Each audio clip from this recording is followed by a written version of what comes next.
15वीं शताब्दी का वो दौर जब भारत की भूमि पर विदेशी आक्रांताओं का काला साया मंडरा रहा था।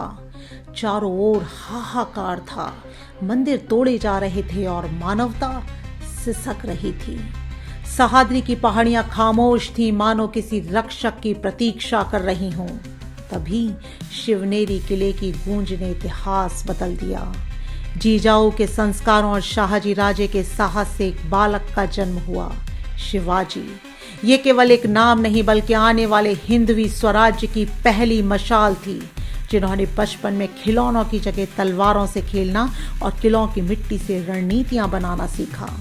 मात्र 16 वर्ष की अवस्था में शिवाजी ने रायरेश्वर के मंदिर में महादेव के चरणों में रक्त अभिषेक कर प्रतिज्ञा की, यह भूमि फिर से उठेगी और जन्म लेगा हिंदवी स्वराज्य, एक ऐसा स्वराज्य जहां सत्ताखोरों की धमक से नहीं, न्याय की गूंज से पहचानी जाएगी, जहां भाषा अपनी होगी, धर्म अपने होंगे, नारी का सम्मान ढाल से अधिक मजबूत और किसान का अधिकार मिट्टी से भी अधिक पवित्र होगा। दुनिया ने देखा एक अनोखा युद्ध कौशल, गनीमी कावा।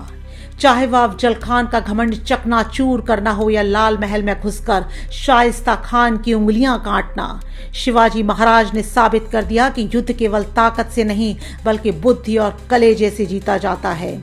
उन्होंने समुद्र पर अपनी धाक जमाई और भारतीय नौसेना के जनक कहलाए। अब सिर्फ धरती ही नहीं, समुद्र भी स्वाभिमान से गूंज रहा था। और फिर आया वह ऐतिहासिक दिन, 6 जून 1674, रायगढ़ का स्वर्णिम प्रातःकाल, जब शिवाजी भोंसले सिंहासन पर छत्रपति शिवाजी महाराज के रूप में विराजमान हुए। यह केवल एक राजा का राज तिलक नहीं था, बल्कि उस दबे कुचले इंसान की जीत थी जो सम्मान से जीना चाहता था। सदियां बीत गईं, साम्राज्य उठे और मिट्टी में मिल गए, पर छत्रपति शिवाजी महाराज किसी तख्त या नक्शे के मोहताज नहीं रहे। वो अब इतिहास की किताबों के पन्नों से निकलकर हर उस दिल में बसे हुए हैं जो अन्याय के खिलाफ खड़ा होना चाहता है, जो मिट्टी से प्रेम करता है और अपना स्वाभिमान किसी भी कीमत पर नहीं बेचता। वे एक व्यक्ति नहीं, एक प्रवाह हैं, साहस का, स्वाभिमान का, धर्म समन्वय और न्याय का।